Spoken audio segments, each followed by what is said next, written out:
Right, thank you, everybody. Hello, everybody. Those of you who have just joined us, we've just had our AGM, so some of us are already in TSF mode. Um, this is number 70. It's our 70th Zoom meeting, which seems incredible, nearly as old as Martin. Those of you who weren't at the AGM won't understand that joke. We have Steve Gardham giving us a main talk today, and then Elaine giving us a report on a new index. And then after that, it's a discussion time for anybody who wants to join in and share with us. I'll repeat what we just said in the AGM. Next Zoom meetings will be on Sunday, 9th of March and the 6th of April. We do have some vacant slots. If anybody wants to volunteer, please do keep volunteering for these sessions. We have two in-person meetings coming up in the very near future. February 22nd is the Broadside Day in London. And if you want to book for that or just look at the programme for the day, that's on the EFDSS website. Because EFDS, it's actually at EFDS, Cecil Sharp House EFDS, so they handle the booking for that one for us. So go to efdss.org if you want to book or see the lineup. And it's a particularly interesting lineup, lots of song stuff. We talk about broadsides, we talk about printing, but at least half of the papers are also about songs. So you will find that stuff interesting. And then the other in-person meeting we've got coming up is in Sheffield, a one-day conference on place in song. What's it called? A sense of place? Sense of place. The sense of place, about place in traditional song. That's on the 26th of April. That's free, that one, but you have to book in advance, and the booking and the lineup are on the TSF website. So that's it for the coming season. So we're going to go over to Steve, who's going to. It's Sunday, so we're going to go to church. Yeah. Okay, can you hear me okay, everybody? Yes, we can. All right. Okay, then. Yeah. Well, before I start, I'd like to just say that this is a work in progress. It's something I've only been started on recently, and if anyone can add to what I'm going to say, or if anyone would like to even take it on, perhaps John Baxter or someone like that would like to take on the theme and develop it, then I'd be quite happy with that. I've got plenty of other things to do anyway. But I thought that you would find this one interesting. It was stimulated by our latest book, which is at the publishers at the moment with Boutell's Books. It's the seventh one in the series of the Marrowbone series that started off with the Hammond Gardner reprints and then continued from there. So this is going to be called a Yorkshire Songster, and it'll have 115 Yorkshire songs in it. And how this inspired me to do this particular presentation was one of the songs in there that has been contributed, of about a dozen songs contributed towards the 115 songs in the book. One of them is it comes from 12 from Rory Gregg's collecting in Sheffield in around about 1970 in the Sheffield area. Lots of smashing songs around there. Sheffield, as most of you know, is a very special place, not just in Yorkshire, but nationally, for the continuity of the old singers sort of merging in with the revivalists as well, which didn't have happen in very many places in the country. And so Sheffield, to us, especially in Yorkshire, is a very special place. The Sheffield area in general. And this is one of the songs that comes from that, and or at least this is one of the songs that I'll be including. So, into the actual thing itself. You are now in church, so watch what you say, ladies and gentlemen. Brethren, let us join in singing hymn 73, book 4, new collection.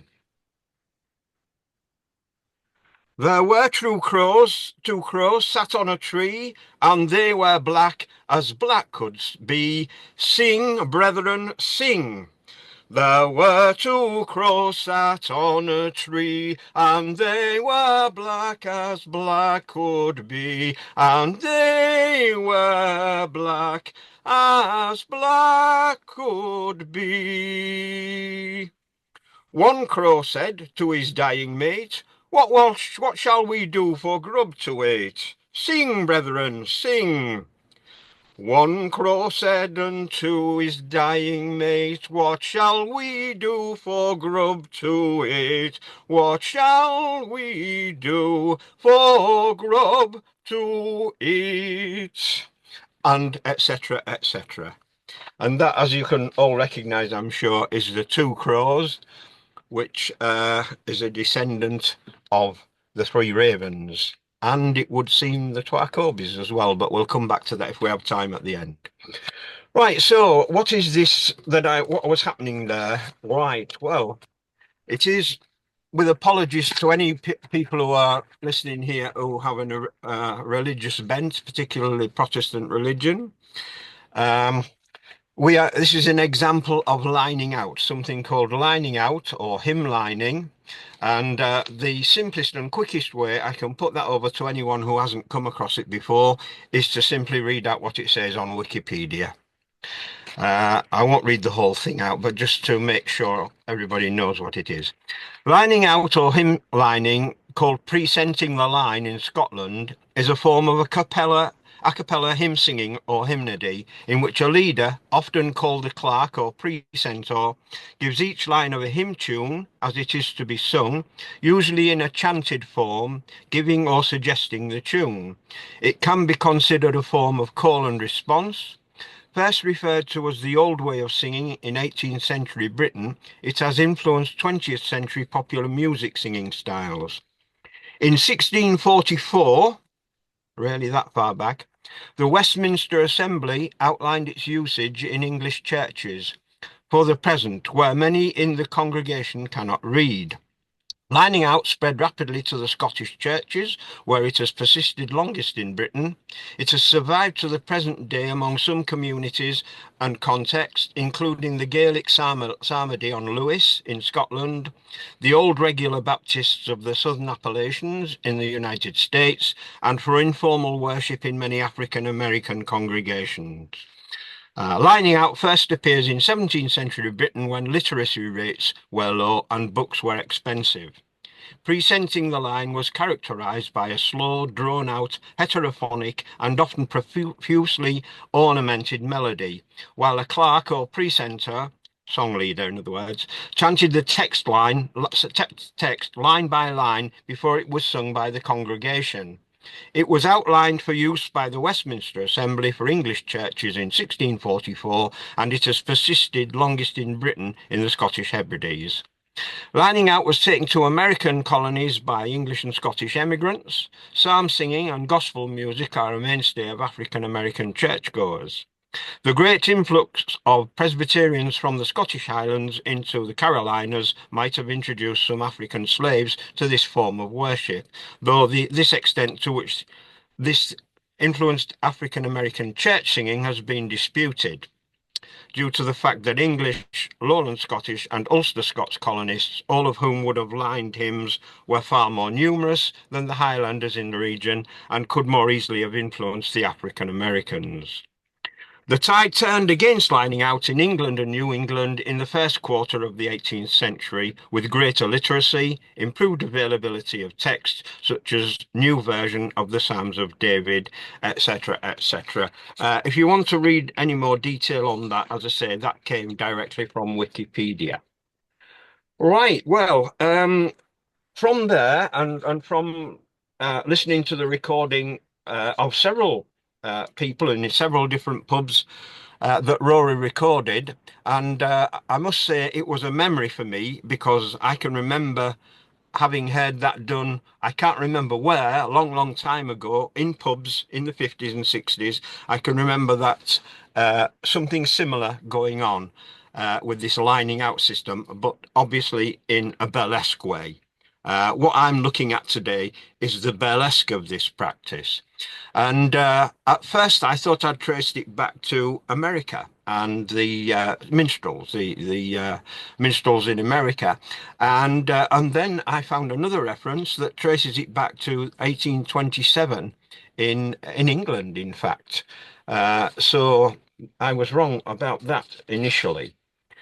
And the place where I found it is in Notes and Queries for January to June 1882, and you can. This is online. It's in archive.org, so you can find it there. 1882, a singing session in London, circa 1827. A Liverpool merchant who was asked to contribute a song. Here is the description given. Standing up with a paper or book in his hand, he said, "Brethren, let us join in singing hymn 73, Book 4, New Collection." He then gave out the words of this old song, 2 lines at a time, in a very sanctimonious tone, and sang them to one of those old-fashioned tunes in which some words are several times repeated, the company generally joining. Now, the song that he's given 2 verses here of the method of the lining out method, and it's very interesting because even though this song supposedly dates back to 1827, there are what I can see there as 2 songs, 2 separate songs, or at least bits and pieces from 2 separate songs that I hadn't even traced back to 1827 that obviously they were around at that time. The first verse is, in fact, the first 6 lines are all from a song that we have in Yorkshire. And what I thought and people thought was unique to Yorkshire, that went to the Yorkshire longsword dance called Old Johnny Walker. And Cecil Sharp collected it from the Flamborough sword dancers in about 1910, something like that. And I'll sing a bit of it as I know it. I have no idea what tune they were using there. It possibly was the same tune, or it possibly was the tune to the second part. I'll just sing a bit of it. Old Johnny Walker's dead and gone, dead and gone, dead and gone. Old Johnny Walker's dead and gone, he died and then he killed her. Old Johnny Walker had a wife, had a wife, had a wife. Old Johnny Walker had a wife, she died and then he killed her, etc. And a bit of a nonsense song. And the tune, of course, as most of you will recognise, is Buffalo Girls. Which itself, the tune Buffalo Gals, was supposed to come from a piece of music by Gluck, but I'm not sure what the history is behind that. So the first 6 lines, as I say, are definitely part of that song. The last 2 lines, well, most of you, I hope, will also recognise because it fits in with later versions I've got here, and that is the verse starts, and these 2 children were as fine babes as ever had a mother. The first they called him knock him down, and pick him up the other. Now that is 2 lines definitely from the song Bahunkus, or it goes by various names, Adolphus and MacGregor John and John MacGregor, and there was a man who had 2 sons, and I'll be coming back to a version of that in a little bit later on anyway. So that's going back to 1827, which quite astounded me, really. So the burlesque idea, I mean, obviously it could be much older than 1827. It could be, it's quite possible that it was burlesqued almost straight away in the 17th century, but I have no proof of that, and others might be able to find some, hopefully. Moving on from that, we move to America, and the year 1863, in various songsters,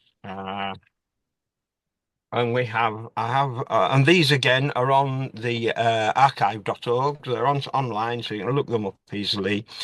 We have Frank Converse's Old Cremona Songster of 1863. These are minstrel songsters, by the way. And Frank Brewer's Black Diamond Songster, again of 1863, which both have the two old crows. Here they're called the Four Vultures. And yet the song is still, there were three crows sat on a tree. How would they get four vultures from three crows? I'm not sure, but there you go.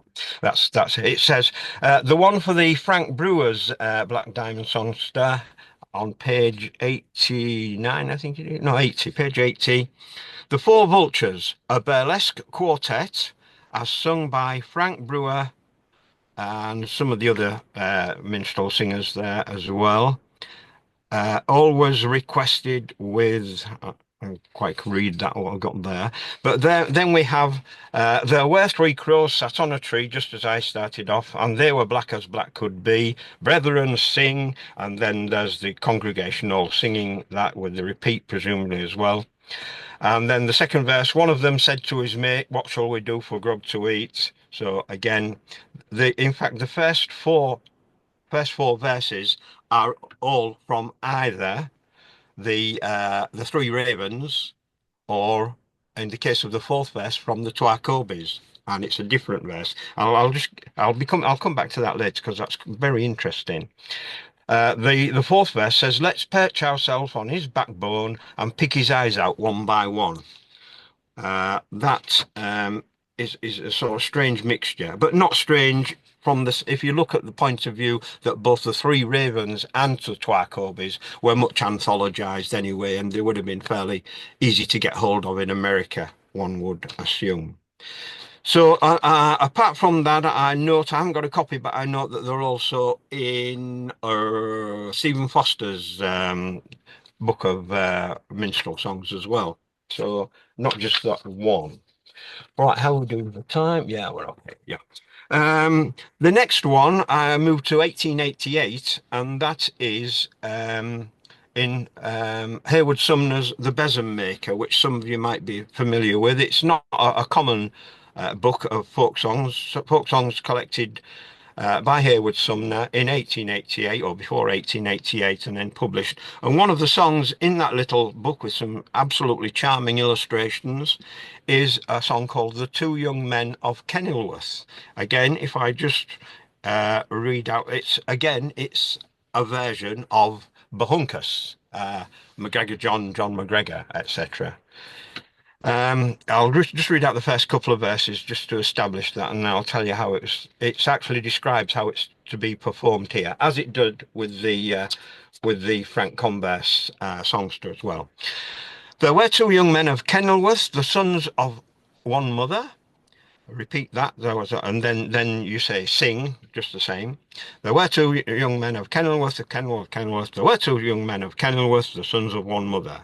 Abraham were the name of one, Ishmael were the name of the other, and then it goes on. These two young men to the field. I'm sure most of you will know a version of the song, and it's just it's a nonsense song, and in the instructions to the singing of the song, it does actually give the tune, but I can't read dots, so I'm sorry I can't tell you what the tune is. I can sing a version of that, but it wouldn't fit to those particular words. And so, I just so that make sure people are familiar with that. Let's see, how does it go? No, I can't recall it offhand. So it says, to the singer, the words of each verse of this song are first said to the audience and then sung by all after the word sing.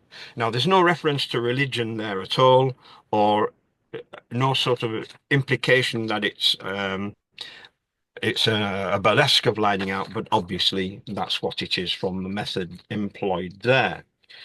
Coming back to the versions that were recorded by Rory in the Sheffield area, apart from the verses of the Three Ravens, in the Sheffield area versions, we still, obviously, they're closely related to the American. In fact, I think basically what we have with the American versions, the minstrel versions, as with many songs have got into oral tradition in England, they were minstrel songs. Old Johnny Walker might be another example of that. We have several examples of this in Yorkshire amongst the traditional songs. And the Two Crows, it's pretty obvious that the Two Crows that were collected in Sheffield, recorded in Sheffield, are very likely based on the minstrel versions that are in those songsters I've mentioned. It does develop both in American oral versions, and there are hundreds of American oral versions, and there are hundreds, well, there are quite a lot of English versions as well, British versions, I should say. And they all sort of start with the business of the horse, the two crows pecking out the horse's eyes and that sort of thing, and then rapidly after that degenerate into a whole batch of different nonsense pieces. A farmer in American versions and English versions, in these versions I've got in front of me, we have the verses: once the crows have picked out the bones of the horse, a farmer went and fetched his gun and shot them all, the crows excepting one, probably a pass over from the Carrion Crow, the song The Carrion Crow there. So the farmer went and fetched his gun, shot them all excepting one. The crows flew to another tree saying, "You silly old bugger, you can't catch me, shoot me." The farmer shot so very well, he blew that crow to bloody hell. No more upon the earth to dwell, that bloody black crow has gone to hell. And the other version that I had from a recording, again, it has a similar sort of verses on that one as well. So there you have it. That's verse ending here. And another interesting aspect that relates to I think this is all a part and parcel, certainly in England, if nowhere else, part and parcel of this irreverent sort of taking on religious aspects and burlesquing religious aspects, and it fits in quite well, I think, with the Bible stories, the fake Bible stories that have been adapted by probably minstrels and by the forces, the sods operas during the war, and again the American influence there would have been fairly strong in those as well. And then in the main recording that stimulated all this, right at the very end of this, it takes place in a pub, by the way, and obviously the rest of the pub, it's obviously quite a full pub. The rest of the pub all are very familiar with what's going on. The leader, Tal Clark, does the introductions, and they all sing in lots of harmony. This is in 1970, remember, in the pub. And when he's finished that, he launches into one of these fake Bible stories. Unfortunately, Rory's tape ran out halfway through the Bible story, but I'll give you just to remind you of the type of thing. I'm quite familiar with these because I've heard them at Sod's Opera things. My uncles were, and I've recorded some similar things from various people who were in the forces during the war and just after. "Now, my friends, we come to this parable. A certain man named Lot, who dwelt in the city of Gomorrah. Now, Gomorrah was a city similar to Rotherham, though not quite so dirty, was visited by a vision, not Granada, who warned him that on the morrow the city would be destroyed by fire, and that Lot must not turn again upon the city as he left. And Lot, gathering up his goods and chattels, and together with his wife Monalot, he departed that city. But Monalot, and unfortunately, the tape ran out there, and that's where I run out. The end."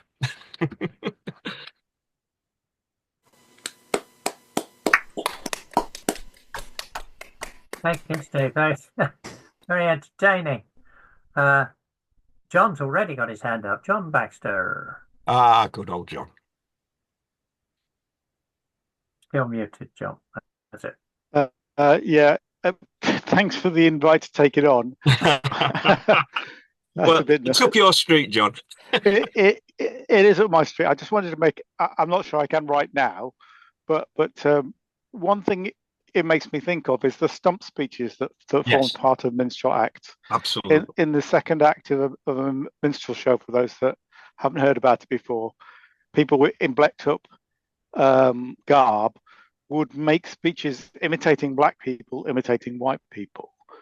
Uh, um, so you would have sermons, or you would have political speeches, or you would have scientific speeches, sort of parodied in the stump speech, and it would be partly wanting us to laugh at the ignorance of the speaker getting it all wrong. And it seems to me that's a likely source of this sort of material, um, which would be where I would start to look for it. I think it is something that would come much more from the minstrel stage than from the music hall. I'm not aware of that call and response.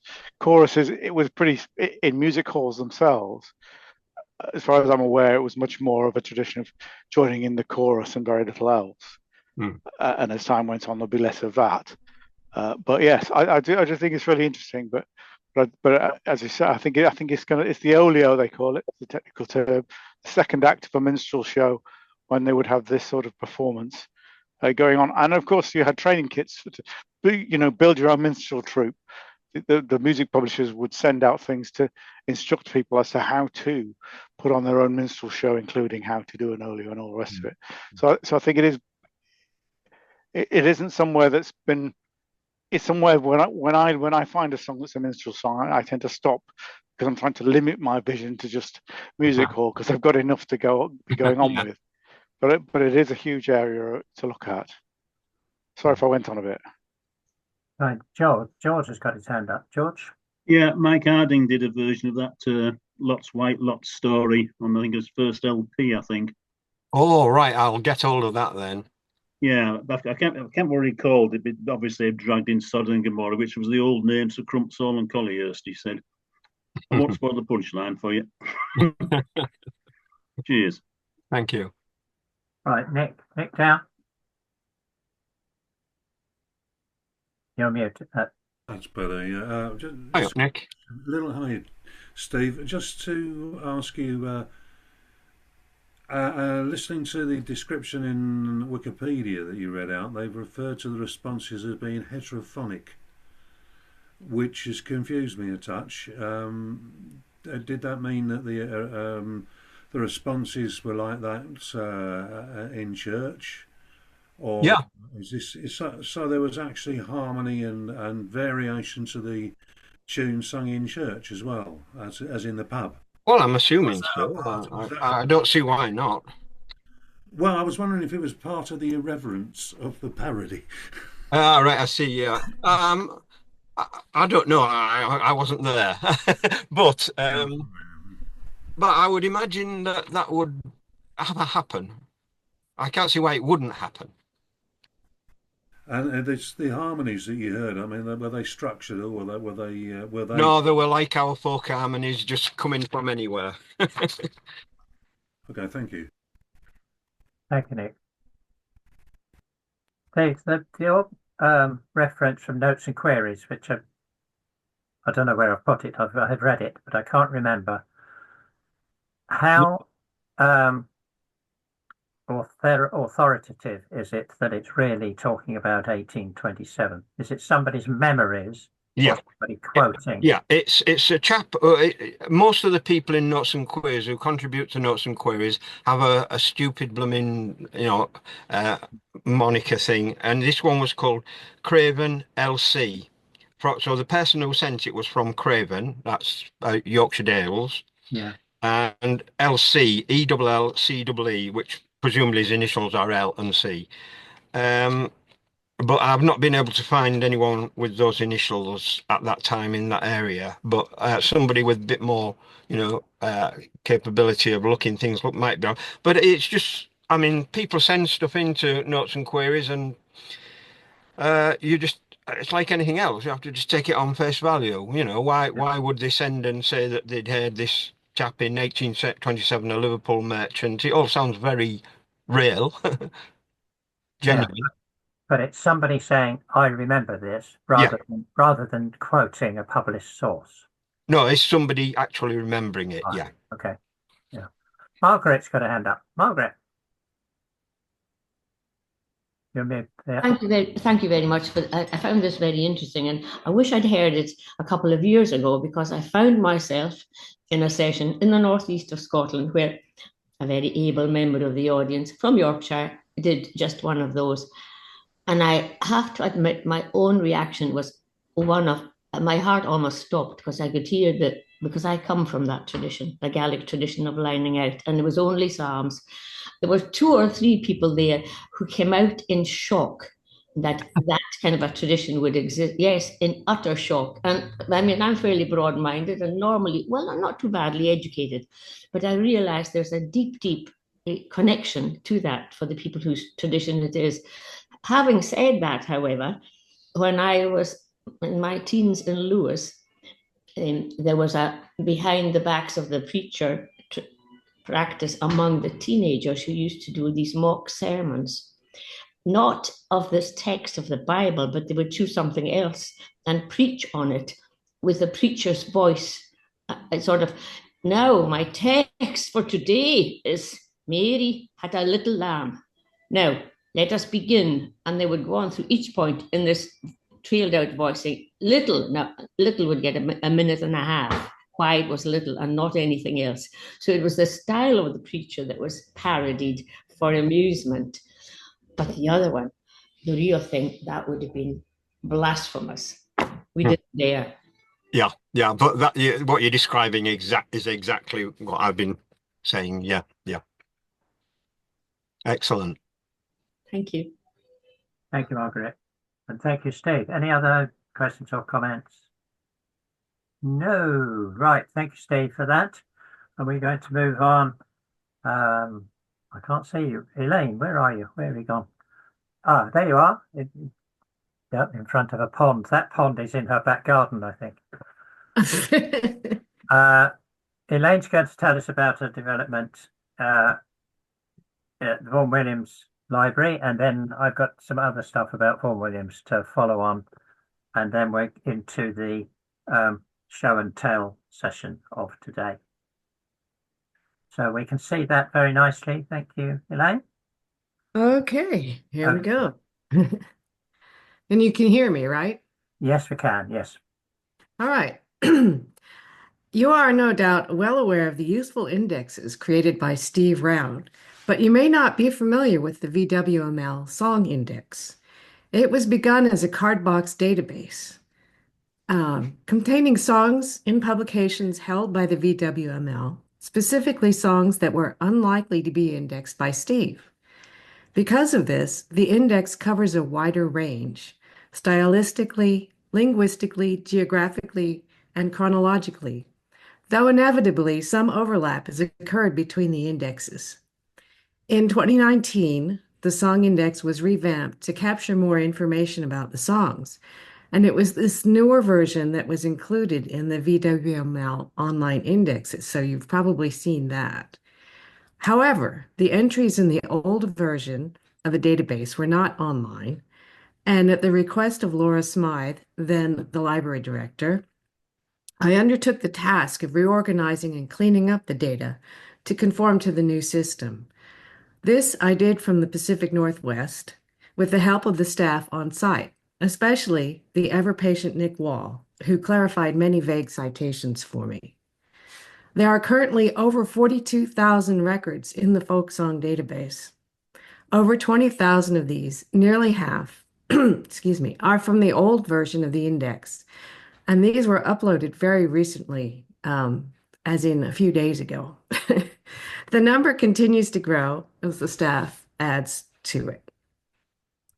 To search the song index, you go to the main archives.vwml.org site and choose the VWML indexes. For the song index, you want to untick the VWML dance and tune index, and this will help avoid searching for dances, which sometimes have the same title.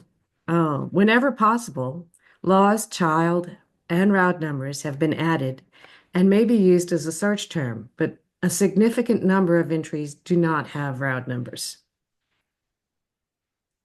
If you want to search both the Roud index and the VWML song index together, scroll down to the bottom of the catalogs and indexes page and you find the global search box. And this will search the dance and tune index as well, but you can then filter that out. I should highlight some differences between the VWML index and the Roud index. The broader scope is one important aspect.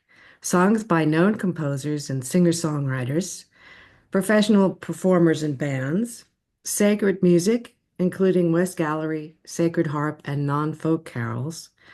Songs in languages other than English are all included in the song index. And here we have a sample record.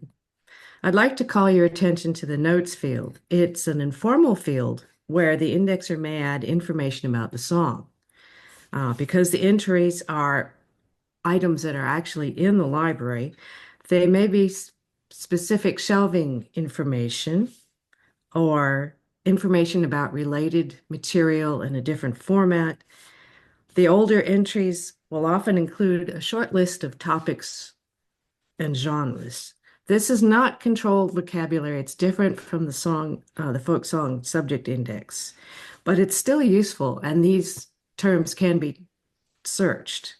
For instance, while there's not a category for drinking song, a search will bring up any that have been tagged as such in the notes field.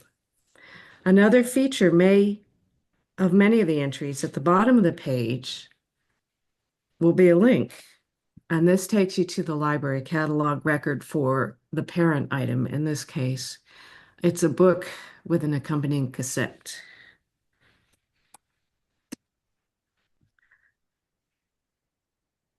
Once you perform a search, you have the option to filter the results, and this will be familiar if you've been using this site.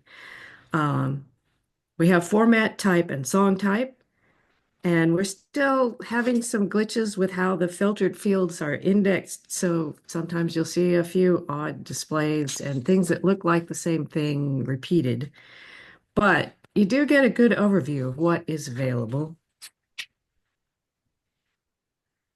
The formats relate to the physical item that is indexed: books, magazines, journals, commercial recordings, copies of field recordings, and so on, including some microfilm.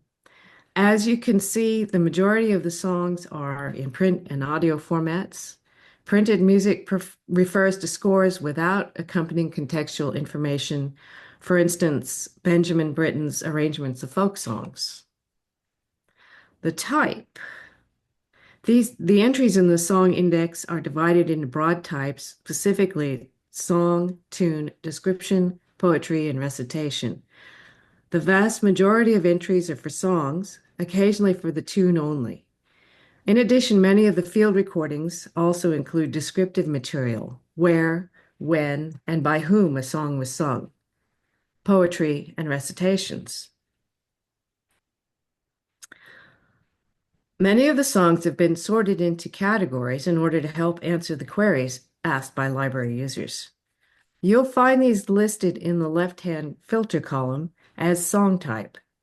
This chart only includes the most prevalent song types. Other categories include body and rood, cumulative, sacred, dialect, work song, music hall, lullaby, shanty, and so on. The majority of songs in the recently uploaded data are uncategorized, in part because it was impossible for me to categorize them without access to the material itself. The geographic coverage is the whole world, though I've only shown the areas with the highest representation. Because the index includes publications such as the magazines Sing Out, Canadian Folk Music, and Mulga Wire, along with non-English language output of topic and other record labels, Quite a variety of locations appear in the entries. Predictably, English-speaking countries top the list. Again, not all entries have a locality specified. The languages. This chart, again, is limited to the non-English languages with the most entries. 900 entries from the recent upload are in languages other than English. The VWML Song Index includes most European languages, a few Native American languages, Yiddish and Hebrew, and a smattering of languages from Asia and Africa. Note that Latin is one of the main languages. This is due to the inclusion of sacred songs in the index. There are a lot of names in the index, the source singers from field recordings and published collections, performers, bands, and soloists who have released sound recordings, authors who have issued songbooks, collectors, composers, and lyricists are all included. In the song index, you'll find international stars such as Paul Robeson, calypsonians like Lord Invader, blues singers such as Blind Lemon Jefferson, singer-songwriters such as Flaco Jimenez, famous families and groups like the Seegers, the Coppers, and the Wattersons, along with tradition bearers such as Margaret Berry, Harry Cox, and Patty Tunney. Last but not least, contemporary performers, including several members of the traditional song forum, people like Frankie Armstrong and Brian Peters. In addition to the usual suspects, Baring, Gould, Sharp, Lomax, Broadwood, Carpenter, and so on, the index includes collectors such as Mona Douglas, Hamish Henderson, Ron Edwards, who is a collector and publisher of Australian songs, Helen Creighton, John Cohen, who focused on old-time music and songs from Kentucky, and Fred Hamer. Our own TSF members are also well represented with publications by Doc Rowe, Ian Russell, John Howson, and Willem Davies, among others. I hope you find the newly expanded Song Index useful and informative. Thank you for listening. Great, thank you, Elaine. A very professional looking index. I like that. Would you like to take over my index, please? That would be good. Are the staff still adding to the index? Yes. For this one? Yes. And do you know, is that going to be like I do with my index, every now and again the new version goes up, or are they adding to it piecemeal sort of thing? Okay, the part of the reason we went to Apexio is because Cardbox is absolutely ancient and it still works, but we don't know how long that's going to last. So they are actually entering the data online. Right, so a CD could come out and be indexed straight away rather than in my Right. 6 months later. Yeah, Yeah. that's good to know. Margaret had her hand up. Well, it's gone again. No. You're muted, Margaret. I actually did I have my hand up? I don't think so. Is that an Oh. object behind me that looks like a hand? Sorry. Never mind. That's okay.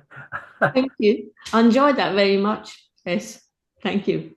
Yeah, it's going to be very, very useful. Obviously, for lots of reasons. All indexes are useful, but that one I think is particularly useful.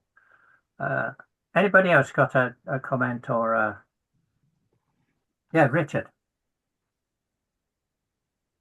Yeah, it's just a quickie. I mean, Steve, Roud's index is available for home use on a regular download basis. Is it possible this one will be as well? No, I don't think so, because as I had said before, we're moving off of using Cardbox and it's all done in the cloud now. And I don't think it's possible to download it. Not the whole thing anyways. Okay, right, thank you. You could certainly ask Tiffany if it's a future possibility. To be honest, because of the problems we've had recently with the British Library going down, 2 or 3 years later, we're still waiting for that to go back up. The Bodleian site is down. I'm all in favour of things being in various places rather than just one place. So, and I think the idea of downloading is one of the ways we could get round to this, relying on other people to keep our stuff there, basically. Mhm. So it would be good if that could be explored. Yeah. Steve, sorry, I can't find my hand. I've put a hand up there, but it was probably not the right hand. Yeah, can I just ask, Elaine, they're not going to throw out all the cards, are they? Oh no, I was going to say, in view of what Steve just said, with the Bodleian and with the British Library and Library of Congress, etc., being invaded, they're going to keep the record cards themselves. well, that's another index that we have that is not online. There is a card index of songs that dates back probably till the early days of the library.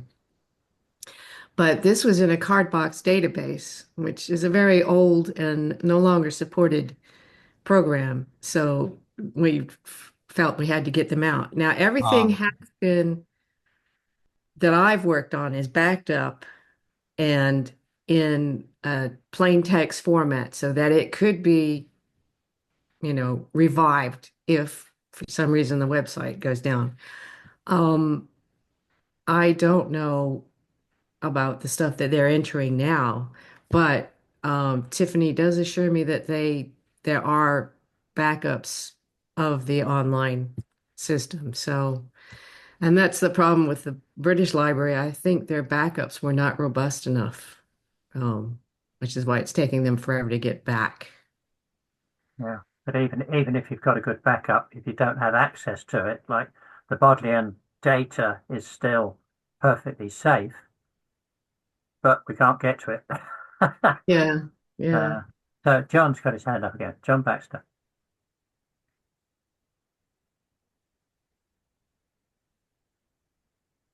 Sorry, your finger's not working. Yeah, it was just to reiterate the point about the usefulness of being able to download data in different formats from websites. That's usually not made very easy in places like the British Library, but actually it's if you're a researcher, it really is important to have a source of data using where you can sort it. So if you've got a spreadsheet with everything that was published in the music hall song book series, that it just is invaluable, and I think it's I don't see why having it on the cloud preclude you from selecting the data, having your results downloadable as in different formats. Sorry, so it's just to reinforce what Steve is saying. I'm worrying that things are dropping off their availability. And when I started my project 5-6 years ago, it was a lot. Click on a link and you're in the British Library listening to a song, and all of that's gone. Yeah, well, we've learned our lesson, haven't we? That the internet is not necessarily, a safe place for data or for access. It's changeable, so it's up to us to counter that, really. Anyway, thank you, everybody. Thank you to Elaine for that update. We're now in the bit where people can tell us anything they want, show and tell bit. I've got one or two that I'm going to read out, and then one or two people have also said that they want to say something. And then if you want to say something, then you put your hand up. If you want to raise your hand, you go down to React at the bottom, and you click on the heart, I think. And then there's Ray, yes, and then there's Ray's hand, a little yellow hand. So carrying on from Elaine's piece there, that I asked Tiffany if there was any, Tiffany at the Vaughan Williams Memorial Library, if there was anything she wanted to particularly tell you about. One thing to remember is that the library lectures, we're in the season for the library lectures, and the first one is, I believe, this coming Tuesday. And that's on Scottish fiddle music, if I remember rightly. So go to the Vaughan Williams Memorial Library site, VWML.org, and you can book for their online library lectures. They have 3 or 4 once a month at this time of year. So please support that, and they're very good. One of the things that was it's the second in the series, Steve. This is the second one. Yeah. Okay. Sorry. Thank you. One of the things that the Vaughan Williams has been involved in, and if you're on their newsletters and emails and stuff, you'll know that they had this appeal for the Big Give Christmas Challenge, which was to raise money to catalogue and organise some of the collections that they've already got. And obviously, as a librarian, I'm all in favour of this. You can't use a collection until somebody's come along and sorted it and listed it and all that backroom stuff. They raised money with the help of the TSF, and a lot of the people on this call gave money as well. They reached their target, and the idea was to pick 3 particularly important collections which hadn't yet been processed, because processing takes time and staff and expertise. So the 3 collections that they've chosen to do are Roy Judge. Now, people here may not know Roy Judge, but in the folklore world, Roy was a major figure. Back in, only he died about year 2000, was it, Derek? Somewhere around there. He did major research on May Day customs, and May Day songs. He did a lot of stuff on the early dance revival, Morris dance. So Roy Judge's collection is very important, and that's one of the collections they're going to be working on.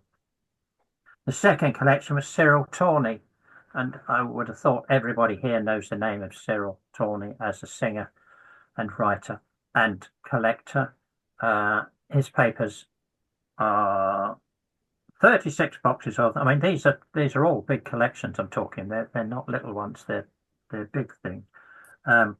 So Cyril's collection is also going to be listed and catalogued and digitized and so on. And then the third one, which I've been involved in a little bit, was John Earle's collection of sheet music. John was an expert on music hall. He was an architect, so he was particularly interested in the buildings of music hall and theatres, especially in London. He had a collection of songsters, which has gone to the Vaughan Williams Library when he died last year. But his collection of sheet music is particularly interesting because, as we know, there's a strong crossover between the popular music of any given time, especially in the 19th century, and traditional song. So the sheet music collection is being catalogued and will be, even if the sheets themselves can't be made available, I don't know if they can, at least they can be listed and you can know what's there and ask for it. So from, while we're all wittering along as we do, the staff at the Vaughan Williams Library are all beavering away on our behalf, and they really do a good job. Derek got his hand up. Just to add that the key thing about the fundraising was that however much money was contributed by individuals, it exceeded the target, and the money was doubled from some other organisation. Yes, which is how they got the final figure, which was enough to do these 3 collections. I don't know the timescale, of course, on this. I don't know how quickly they can get these things done, but As some of you will know, cataloguing is a slow process, so don't hold your breath. Anyway, a couple of other people have said that they would like to say something. Michael, are you there, Michael Bell? I can't see you. Oh, there you are, down there. You said you could tell us a bit of what you're up to? Well, let me start by mentioning a broad thing that I'm part of. Also, Steve and has been part of the conversation.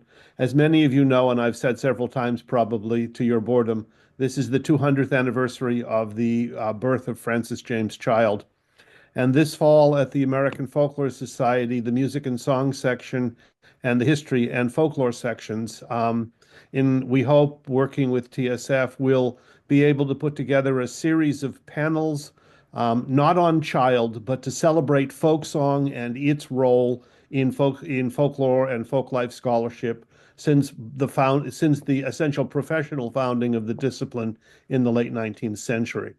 So there will be a call for papers going out very soon. AFS wants us to hold call to papers until they get out the broad call of paper for the conference.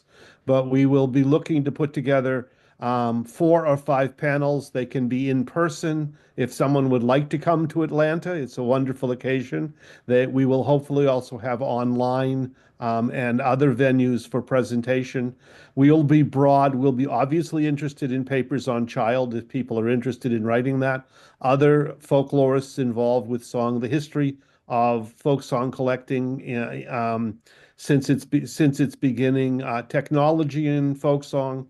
As I said, we're going to cast a broad net, and we're going to invite enormous numbers of scholars and interested people around the world to participate. Child, whatever you think of him or his collection, is, as I like to say, the only other folklorist beside the Grimms who had a genre named after him in the discipline, and that's a pretty impressive thing to say.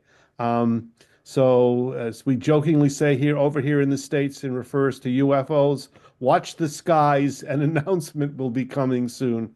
I should mention, last year AFS went to a system where you don't have to pay either membership or fees to present at the meeting. So if they hold to that again this year, it will be somewhat wide open in terms of people who are interested, and we'll make sure that the call for papers goes out, and particularly to TFS members, that you get all the information from AFS you need to put whatever proposal you might have in mind together so it matches their criteria. Other than that, just because it's self-serving, I just wanted to announce that my book manuscript on folk song collectors in the 19th century is at Mississippi Press. If any of you have any special room in your prayers, could you be praying right now that it makes it through the second reading and something nice occurs, and that I'm actually working, just in terms of what I'm working on my manuscript on the Fuller Sisters in America. If you've read Ginny the Witch, you may have seen my article in there, and if you remember the paper. Well, I spent 2 weeks last spring at the Library of Congress, and I literally copied every single document in the Fuller Sisters collection. And speaking of downloading, and I now have them on my computer where I'm working through them. I've been working on I don't want to call it an index, but on a description of what the Fuller Sisters performed, where they performed it in the United States. And already I have a little over 200 venues, which from 1912 to 1917 they performed in. Many they repeated performances, and because they were such inveritable collectors, I have most of the programs from most of the performances they made. So if this works out, I'll be able to tell you when and where they sung the Gypsy Rover, or whatever particular song was on the list. If I get brave, I'll make a website out of it so you can click on the dots and see on a map of the United States the extent of their performance. Thus far, there are only 4 states in the Deep South that I have discovered that they did not perform in. And anyway, that's my report for this morning. Excellent. Thank you, Mark. Well, that's very good. Thank you. And yes, the TSF hopes to be involved in the child. Happy birthday. Yes. If you do come to Atlanta, we're going to have a birthday cake. Yeah, So there will be cake and coffee to celebrate Child's birthday. Steve, It's a very American thing, I realize. Steve Woodbury's got his hand up. Hi, Steve. Greetings. I speak with some trepidation as purely amateur lover of folk songs, but project my wife and I are working on concerns a collection by Mercedes Steely in early 1930s in rural North Carolina. It was her master's thesis at University of North Carolina, and there are a few references to it in other books of Southern folk songs. But during the pandemic, we got the library to scan this thesis and send it to us, and we've been digging through this collection. My wife composed a suite for viola and cello from 12 tunes in the collection. Mercedes Steely, this was not a collection in, isolated hollows in the mountains or in the seacoast that the Warners did. This is right between Raleigh and Durham, North Carolina. The area is now a park, and there is a Friends of the Park organization. So they are familiar with the fact that these songs were collected, but kind of our goal is to bring the songs home and share them with the folks there in the area and that are so dedicated to their defending their local park. Steely was born in Puerto Rico of Spanish Puerto Rican mother and a German American father. I've been interested in tracing some of her career and why was she there in the 1930s collecting folk songs. But she collected all the songs she could find. She wasn't just looking for old ballads, and there are some wonderful, wonderful tunes. So if anyone has other information or connections related to this, we'd certainly be interested. We're planning to do a program or a series of programs at the park next summer or fall. And so we're learning some of these songs. It's purely amateurs, but no one else is doing it. And the folks there are very, very excited and receptive to having some of these songs brought back home. Also some play party games. We hope we get the audience engaged and come up and actually do a play party game from the collection as well. So any thoughts or connections to Mercedes Steely's collection from Ebenezer community would be welcome. Steve, is that Steely? E-Y, is it? How do you spell Steely? It's Steely. Right, no E, right, okay. Born Schoenrich in, and some of the singers, particularly Rebecca King-Jones, were later recorded when there was actual recording equipment by the Warners in the next decade, in the 40s. So we do have some of her actual recorded songs. Right, thank you, Steve. There's a number of master's theses that I know of in North Carolina and so on, which were presumably done because people were studying folk song or whatever, so they had to go and do a collection. They're a major source that's been quite sort of untapped because you can't get hold of them. You can order a PhD, but you can't order a master's thesis. Well, at the beginning of of COVID, I contacted the library and said, we can't come visit you. And within a week, they had scanned it and made it available. So cheers for librarians. I will also mention, you mentioned other theses, and I did some work in the archives at UNC. There's another thesis, another woman collector, but it's entirely lyrics. What Mercedes Steely did, she collected tunes for many of these songs.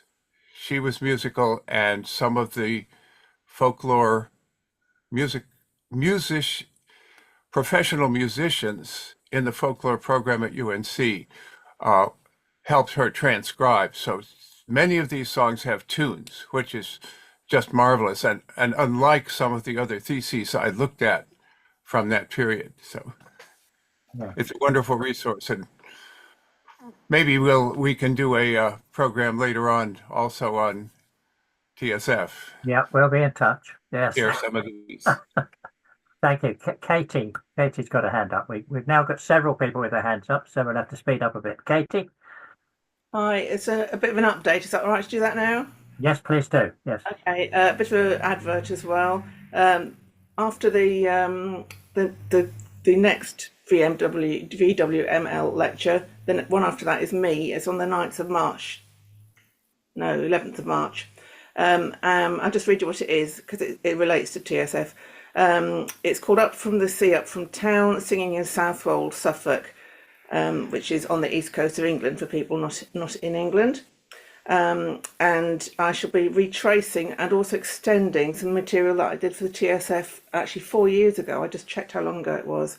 Looking at the songs, looking at what drew Vaughan Williams and George Butterworth to collect songs in the town in 1910, and then looking at some other singers as well from later on. I should be expanding that to look at, I'll read what it says here because I can't say it any better. I will also consider evidence of the vernacular cultural life of the resident community from a rather different source. Come back. The works of visiting artists, writers and photographers such as Joseph Southall and P.H. Emerson. And a couple of updates connected with that talk that I'll tell you about now. One is that the book that I wrote 20 years ago, Blythe Voices, which was about the songs collected in 1910, has just been republished with extra song and extra background information in, and that's available from the East Anglian Traditional Music Trust at princely price of £8, I believe. So that's just hot off the presses. And the other thing is just to mention what I'm doing now, which is actually nothing to do with songs at the moment, but it's got another artistic link. And this started by looking at a wood engraving by somebody called Ruth Hedger. And I found out that she had done a wood engraving entitled Sword Dancers from Lingdale in 1932, which I've just turned up the image of, and turns out to be historically significant if you're interested in sword dancing, which I wasn't terribly until I started looking at this. It's amazing the directions little things take you in. So that's what I'm currently engaged in. That's going to be published in Rattle Up My Boys, which is the sword dance journal. And while I've been doing that, I came across a really, really useful research feature. It's another Cheers for Librarians moment, really. And I just wondered whether anybody else had come across this kind of service. I had cause to look at some papers in the special collections at the University of Newcastle, and I was able to make an hour's appointment with them where somebody very, very patiently turned the page of each letter and so on, and I could view it on the screen. And then I've had 30 days in which to analyse it, which has been a most fantastic service. And I didn't know if anybody else knew of any other universities or institutions to offer that kind of a virtual library service, because it's just remarkable considering it's 200 miles away from me. I don't think I've heard of having a personal librarian. I mean, that's, it's like having a servant at the other end of the thing. That's great. It was, yeah. Well, thank you. Thanks, Katie. Lynn Phipps emailed me beforehand, so I'm going to put her in here. Lynn. Hi, thank you. Yeah, so another 200th year anniversary, isn't that funny? So it's actually the 200th anniversary. It's been chosen as the 200th anniversary of the first operation of passenger railway, and so I'm organising a couple of events to commemorate that. My background actually is railway heavy freight, so I think that's quite appropriate for me. One of them is going to be online, and that's going to be on Thursday the 13th of March in the evening. So basically the idea is if we want to sing a song to commemorate railways in Britain, and ideally celebrate them, but quite a lot of songs I found are not particularly celebratory, quite sad. So please do come along on Thursday the 13th of March. And also I have corresponded with the National Railway Museum, which is kind of being redeveloped, but they have offered to collaborate with us, and that's myself and my pal Jeff Convery. And so we're going to have an event at Shildon Locomotion Works, which is another as a part of the National Railway Museum, and that will be in person on Sunday, the 25th of May, and that will be at 1 o'clock. So I will put my email and a couple of details in the chat, and if anyone is interested in singing either virtually or in person at either of those events, please do get in touch. I can send you the poster and further details. Thank you. Thank you, Lynn. Are you in touch with Colin Bargery? No. Right, he's one of the TSF members. He often comes to our Broadside Day. He's also a railway man and a songs man. So I'll send you his email address. Yes, please do. Thanks very much. Okay. Yeah. Thank you. Okay, Nick. Yes, very, very briefly. Inspired by David Sutcliffe's Cecil Sharp's People, I'm attempting to do much the same for the Hammer manuscripts. Only I'm taking it on a little further than Cecil Sharp's People, in as much as I'm including the songs with MP3 files as well for the tunes, for those who don't read music. And also I have the excellent Liz Draper doing the genealogical research, and she's come up with some interesting stuff, including photographs. At the moment it's an enormous organisational file. It will eventually not be an organisational file, but hopefully it will be a website.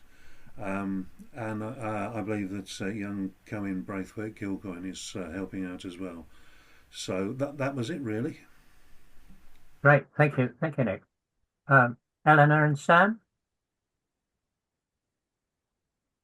Excuse me, I have a cold, but just getting over that. Excuse me. Just a brief note about the Folk Life Traditions Journal, which, if you've never heard about it, is a magazine which has short articles. As you can see from the cover, there's something on the plug iron from Wales there, and various other articles. Just to give you an idea of what things are in it, the first article is on the joys of the plug iron service, which is a Welsh carol service where anybody can sing, and there isn't anything else happening in the service apart from the singing, so it can be interesting. Cornish fairs, carnivals and tea treats, including the Snail Creep dance by Lamorna Spry from Cornwall. Shoes, Cats, Bogeyman and the Origins or Not of Long Lankin by Rosie Upton, one of the many TSF members who contribute. The Gallant Hussar, song, tune and dance by Charles Menteith, who's done a lot of articles for us, mostly on ballads. Four Manx tunes from Stephen Miller, again here today. Folk clubs and local radio in the late 20th century by Keith Gregson, another member. The Old Wonder, Not for Joe's, Pershaw Morris team, collecting their traditions. Barbary Allen, sung by Wiggy Smith from Veronica Lowe, and that's most of the magazine. Then there's additionally collected by Gwilym, wasn't it? Yes, indeed, collected by Gwilym, indeed. Songs, researchers and publications news, which always includes things like the Vaughan Williams Memorial Library and the Traditional Song Forum. Reviews of books, anything from the Ballad Partners to, not reviews, notes about books, publicity, from the Ballad Partners to the Welsh folk tales. Now, this magazine is, as it were, a signpost. It's particularly aimed not at people who are experts, but rather at those who are not particularly involved, to encourage them to get things into more detail. So we just have short articles up to 2,500 words, and the magazine has developed quite nicely. But I'm a print person. I am not a web expert, and we have problems with the website. One of these many technical problems that you hear that has affected the British Library onwards. I've got to move it to another site because of the Weebly might shut down shortly. I could produce the same content more clearly laid out on another site, as I do for my folk news magazine, Folk Life UK. But I'd really like some technical suggestions. So if anybody wants to contact me later, sam@folklife.uk for any suggestions, basically. As I say, I could copy it over now, be time-consuming business, but it would really be, ideally, what I'd like is somebody else to run the website. I really would not like it to happen, but that would be in an ideal world. And then I could do 3 instead of 2 issues a year. At the moment, I do everything entirely by myself in terms of admin, so I hope it would be useful. Only other thing to add, I think, is that we do have a fortnightly update, which could include any sort of news from TSF members. Sam at Folk Life UK. I'll shut up now. Thanks. Thank you, Sam. And I can certainly say that the articles are very interesting, and yeah, it's quite nice that they're short and sweet, but they're not amateur by any means. They're well worth reading, and I hope they'll be collected together sometime. Oh, sorry, Steve. More accessible. Sorry, I forgot to say, the important point is that these things are all free online. Although it's a printed magazine, you can also, all issues can be downloaded as PDFs. So just go to Folklife-Traditions UK. Everything is downloadable. Sorry. Thank you, Sam. Speaking of problems with websites, the ballad partners, which we mention every 5 minutes in these things, as you will all know, is a sort of sister or brother organisation to the TSF. We've got problems with our website at the moment. Cara is working hard to get them fixed. We've got to, in effect, create a new website. That means that the latest book that the Ballad Partners published, called Father Christmas and the Deck of Cards, which is based on our Broadside Day the last couple of years, isn't up on the website, but it is available. The easiest thing, if you really want it, is to email me and we can sort it out. It is available on eBay sometimes, but not at the moment for another problem. Anyway, the Ballad Partners has 4 or 5 new books in the pipeline. We've all of a sudden, people have started writing to us and saying, well, how about publishing my book? And there's some really good stuff coming out in the next few months. If it all relies on David wearing his editing hat for 24 hours of the day. Probably the first one to come out will be the papers from the Collectomania conference of last year, which we TSF and FTES ran together. Lots of good papers about the collectors, but in particular the 2 again birthday papers, because they were the significant anniversaries. One by Brian Peters on Cecil Sharp and one by Martin on Baring Gould, the 2 keynote papers that will be in there. And especially important is the Cecil Sharp one, because he's been under attack on all fronts recently. And Brian really does set the scene, set the picture straight. Anyway, Collectomania conference papers will be out very soon. We've got a collection of articles by David Atkinson himself. And if you think it's him showing off having his own book, it was my idea. David publishes articles on folk song, ballads, etc. in all sorts of journals and things, places I've never even heard of. So the idea is to pull those together into one volume, and that's on, going through the system at the moment. Peter and Barbara are here today.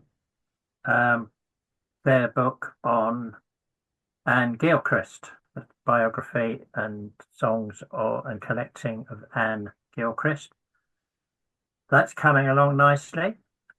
Again, might even be out in the spring.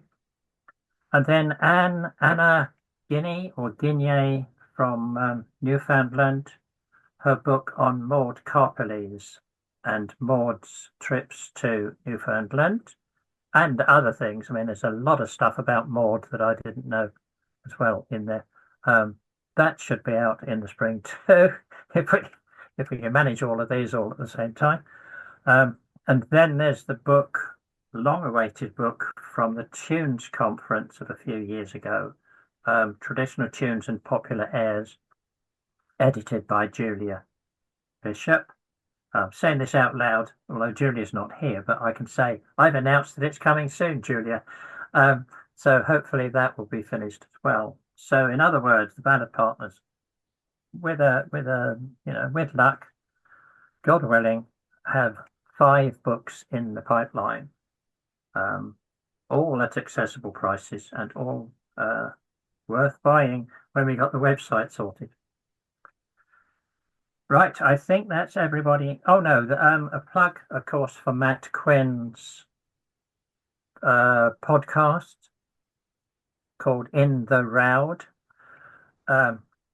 Lots of our members have helped him in various ways by being either the singer or the historical expert, and the TSF has given him some funds to help him out as well. So please do support Matt if you can, in any way that you can, because people, the people like Matt need our encouragement, quite honestly, and support. I think that's everybody on my list who said they had something to talk about. We got 8 minutes left. Anybody else got anything to say? I found this particularly interesting, this round table thing. We don't do it very often. So if you like it, then we will do it every now and again, once a year, twice a year maybe. Because in the old days when we met in person, we would be sitting around the room doing this show and tell. John's got his hand up again. John. Having said that, I try not to look at songs that aren't from the music hall. I just wanted to flag up that I've been looking at a song that's not from the music hall because I just got distracted. The song is Jug of Punch. I don't know if anybody's ever looked at it. It's generally said that it was written for a play called Green Bushes, but actually it first appeared on stage in a play called which whose name I can't pronounce, but its subtitle is The Coiner, and it makes the story look complicated because it appears that it may be in some way related to a jug of this. I don't know if folks know that song. And also, as I find now, that the modern version may have been written by, let me just check mine, Alfred Percival Graves wrote a version, and that appears to be the one that's sung in modern times. So having said I don't look at musical songs, I've got myself down a right rabbit hole with this one, and I'm sort of appealing, if anybody has looked at it previously, I'm a bit worried that I might be repeating somebody else's research, but if you know anything about the Jug of Punch or a jug of this, I'd be very interested to hear. Thank you, John. Thank you. Brian, got your hand up. Hi there. Yeah, number one to say, don't worry, Steve, the article is well underway. Good. speed of the convoy is always the speed of the slowest ship, but yes, it will be with you shortly. Also, I'm preparing another piece on a slightly different aspect of Cecil Sharp's work for the Folk Music Journal, and I did wonder whether one particular aspect of that, which was Sharp's debt to F.J. Child through the publications of Francis Barton Gummere or Gummere, I'm never quite sure how to pronounce it, but that might be of interest to the Child anniversary conference. I've been having to think about that. But while you're talking about Ballad Partners publications in the pipeline, don't forget the collaborative work that I'm involved in on the radical Lancashire songwriter John Stafford, the cotton spinner from Ashton Underline, and which is going to take a broader look at radical and industrial song in Lancashire generally. So that is also work in progress when I get bloody Cecil Sharp out of the way. So yes, I didn't mention it as coming soon because I want you to do Cecil first. Yes, thank you, Brian. Richard. Just a quickie, really. One of the things I was thinking about doing with the TSF website was having a list on there of members' interests and areas of expertise, because we can all help each other with research, and it'd be very good to have be able to go there and say, well, who knows about East Anglian music? I'll say just because Kate is sitting there next to me in the list. Or whatever, and it'd be very handy if people could actually submit, when the time's right, areas of interest and areas they think they could help other researchers for. That was all. I think that's a great idea. It's all part of the sharing, isn't it? And that's what we do. We share. Thank you. Katie again. Katie? Yeah, I just thought I'd share with you a little postscript here. This will be familiar to a lot of people. I don't normally tell people my dreams, but a week ago I felt like a nightmare, really. But I woke up and I thought, I know exactly what that dream was about. I know exactly why I had that dream. And John Baxter talking about going down rabbit holes of things that you're not really supposed to be looking at is where it started. So in this dream, there's a squirrel. Now, the squirrel, I'll tell you, to begin with, the squirrel represents the research project, okay? Everybody here can relate to this. Think of your research project as a squirrel, okay? So in my dream, I'm in the garden, and there's this tiny, tiny little squirrel, absolutely the size of your thumb, and I'm looking at it going, that's fascinating. What is that?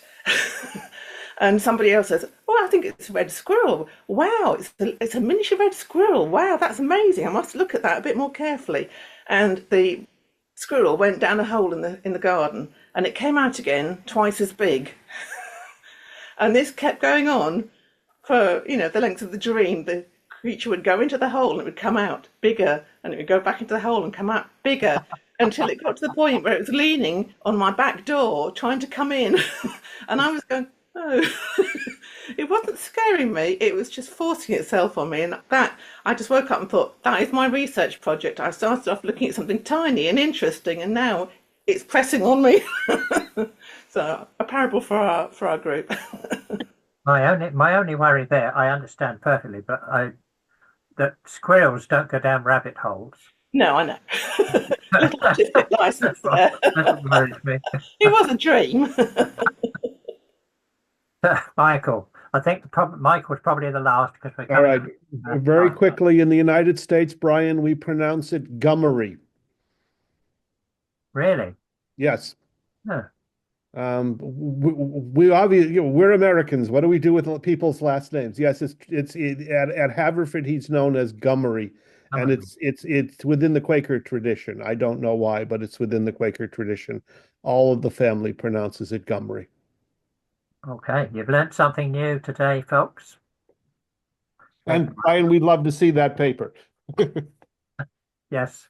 Okay, everybody, thanks for coming. Thanks for joining in. And we'll see you again either at the Broadside Day or next month at the Zoom meeting. So see you all soon. Bye-bye.